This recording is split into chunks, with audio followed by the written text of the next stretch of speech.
The gravel crunched under the tires of Silas Thorne's 1988 Ford F-150 as he pulled up to the rusted iron gates of Blackwood Estates. For 40 years, this land had been known simply as Thorne's Creek, a sprawling 200-acre slice of heaven where Silas raised prize-winning Holsteins and grew heirloom corn. But the world outside had changed. The neighboring town of Crestview had ballooned, and a high-end luxury development called The Heights had sprouted along his southern border like an invasive weed. Silas stepped out of the truck, his joints popping in protest.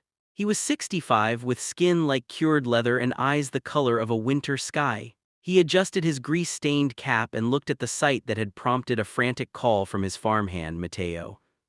There, slicing through his lower pasture, the prime grazing land, was a strip of freshly poured asphalt. It was nearly 3,000 feet long and perfectly leveled. Heavy machinery sat idle nearby, bearing the logo of a local contractor. "They did it while we were at the livestock auction in the city, Silas," Mateo said, jogging up to the truck, his face pale. "I told them it was private property. The foreman showed me a paper. Said the HOA board of directors annexed the strip for an emergency access and recreational airstrip." Silas looked at the asphalt, then at the sprawling Mediterranean-style mansions perched on the hill overlooking his valley. "Annexed? I don't belong to their damn association. My family has owned this dirt since the Homestead Act." "They claim the easement was buried in the 1950s county records," Mateo muttered. "They want a place for their private jets and turboprops so they don't have to drive 40 minutes to the regional airport." Silas didn't yell, he didn't swear. He just reached into his glove box and pulled out a leather-bound folio. Inside was a heavy brass badge and a federal ID card that carried more weight than any local zoning board could imagine. "They want a runway?" Silas whispered, a cold, sharp smile cutting across his face. "Well, I suppose we should make sure it meets code."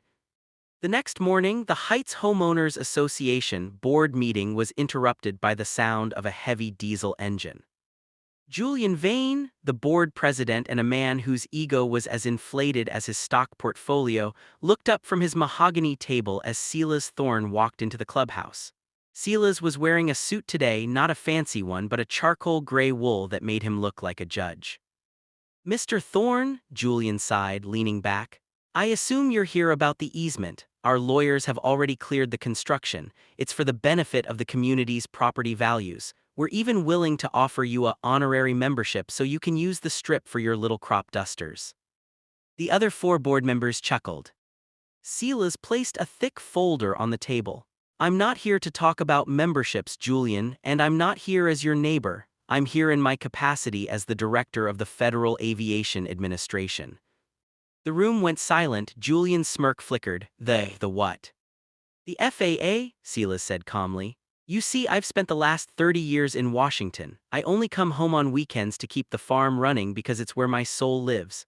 My appointment was confirmed by the Senate 3 years ago. You could have found that out with a Google search, but I suppose you were too busy picking out the marble for your pool house." Silas pulled out a map of the property. "You've built a landing strip. The moment that asphalt cured and you registered it as a private airfield with the state, you entered my jurisdiction. And as the director, I have some very specific concerns about the safety and environmental impact of this particular facility." "You can't do this," Julian stammered. "It's private property." "Actually," Silas leaned in, "the airspace above it belongs to the United States government. And right now, your runway is in violation of approximately 14 federal safety mandates. But more importantly, we need to talk about the noise."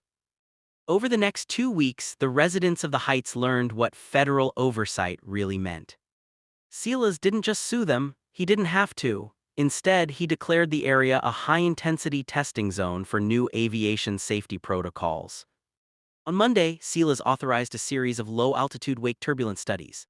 From 6:00 a.m. until sunset, 3 retired military transport planes, Mammoth C-130s, flew patterns exactly 50 feet above the HOA's brand-new runway.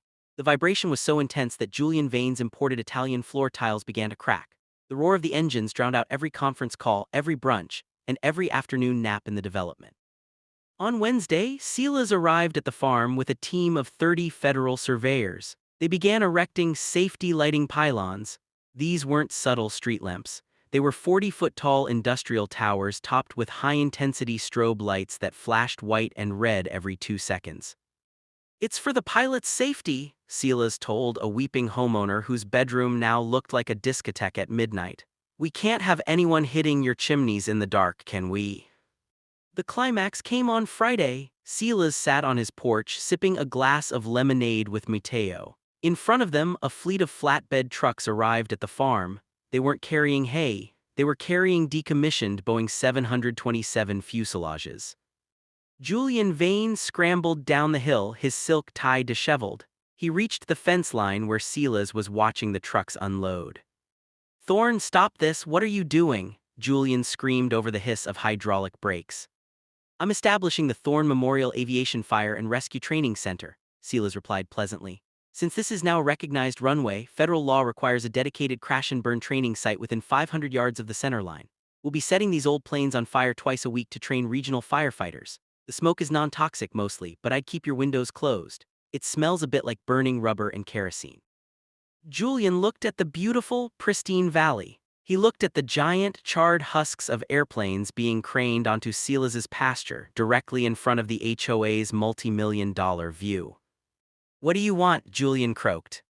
Silas stood up. He walked to the fence. He looked at the runway that had scarred his earth. "I want my pasture back," Silas said, his voice dropping the polite facade. "I want the asphalt ripped up, the soil remediated, and the topsoil replaced with the exact mineral composition it had before you touched it. I want a recorded irrevocable deed restriction that prevents any commercial or aviation development on these parcels for the next 99 years. And I want a written apology to Mateo for the way your foreman spoke to him." "That will cost us millions," Julian whispered, "the construction alone." "Then I suggest you get started," Silas said, checking his watch. "Because the supersonic low-altitude performance test is scheduled for Monday morning, we've got 2 F-18s coming in from the coast. They'll be breaking the sound barrier right about, over your master bedroom." The deconstruction took twice as long as the construction. For a month, the residents of the Heights watched as crews jackhammered the asphalt they had so proudly laid down. Silas oversaw the work himself, standing on the edge of the dirt with a clipboard, ensuring not a single pebble of his land was left contaminated. By the time the autumn harvest arrived, the runway was gone. In its place, Silas and Mateo had planted a hardy winter cover crop. The scars in the earth were still visible, a faint line of lighter green across the valley, but the land was healing. On a crisp October evening, Silas sat on his porch. The towers were gone. The charred planes had been hauled away. The only sound was the distant lowing of the Holsteins and the wind rustling through the drying cornstalks. A sleek black SUV pulled up the driveway. A man in a suit, a real DC suit, stepped out. It was Silas's chief of staff who had flown in from Washington. "The secretary is asking when you're coming back, Silas," the man said, leaning against the porch railing. "He heard about the testing zone you established out here. He said it was the most creative use of FAA Title 14 he's ever seen." Silas smiled, looking out over the dark, quiet field. "I'll be back on Tuesday. I just had some local business to attend to, had to remind some folks that just because you have the money to build something doesn't mean you have the right to own the sky." "They're calling you the terror of the tarmac back at the office," the staffer joked. "I'm just a farmer," Silas said, standing up and stretching his sore back. "A farmer who knows the rules." He looked up. High above, the lights of a commercial airliner blinked steadily as it moved across the stars, thousands of feet above the petty squabbles of the men below. It was in the right place, following the right path, guided by the laws Silas spent his life protecting. The HOA had built a runway through his farm. They thought they were taking his land. But they had forgotten that while they owned the houses, Silas Thorne owned the air, the rules, and the very ground they tried to pave over. As the SUV drove away, Silas walked down to the fence. He reached over and picked up a handful of the fresh, dark earth. It was cool and damp, it was quiet, and most importantly, it was his.